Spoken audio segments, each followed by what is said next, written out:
In America, we are surrounded by crime. From our neighborhoods to Wall Street.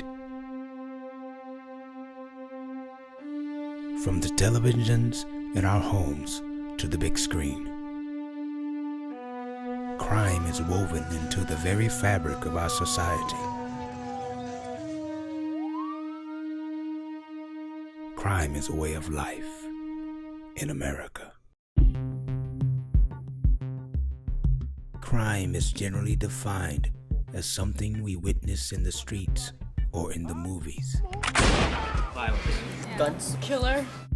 Many criminal psychologists today believe that the violence in movies can grip a person so firmly that he or she decides to emulate the same action. This is called the copycat effect. I think Hollywood probably does play a role. I mean, it's a broad spectrum though. So I don't necessarily know that it's blamable on Hollywood, though I think there's a certain responsibility and we need to re-examine everything that we do with it if it's a real problem. According to Jamie Foxx, we cannot turn our back and say that violence in films or anything that we do doesn't have a sort of influence. It does.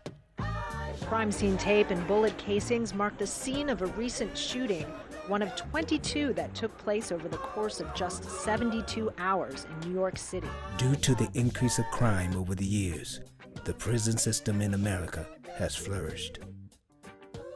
Since 1980, California has built only one college campus and 21 prisons.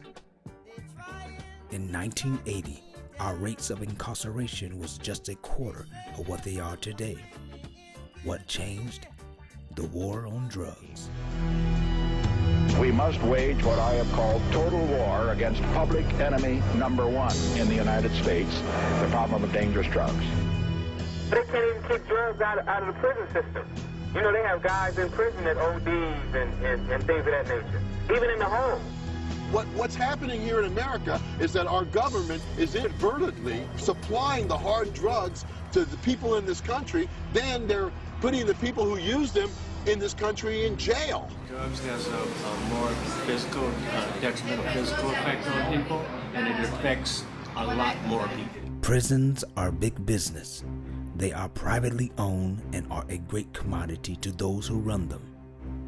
Most state politicians in America have been bought by these private business owners. These are the men and women we consider to have white collars. According to the Federal Bureau of Investigation, white-collar crime is expected to cost the United States more than $300 billion annually. For years, white-collar criminals routinely received what many call a slap on the wrist. According to Donald Roth, an attorney convicted of witness tampering, he explains that white-collar criminals hardly ever get violent. Worst case scenario, they write books. Some may wonder, what's worse, neighborhood crime or white-collar crime? White-collar crime.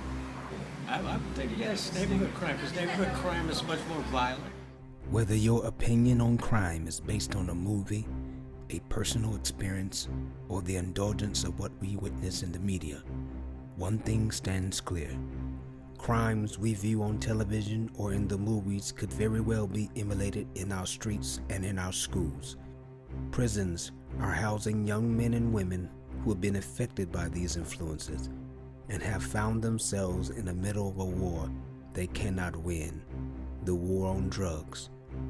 The most notorious criminals are the ones we hardly ever see televised on the evening news, the white-collar crime. Crime in America is a way of life, but there are only certain crimes that would take that life away. The land of the free, the home of the brave, could very well be better known as Crimerica.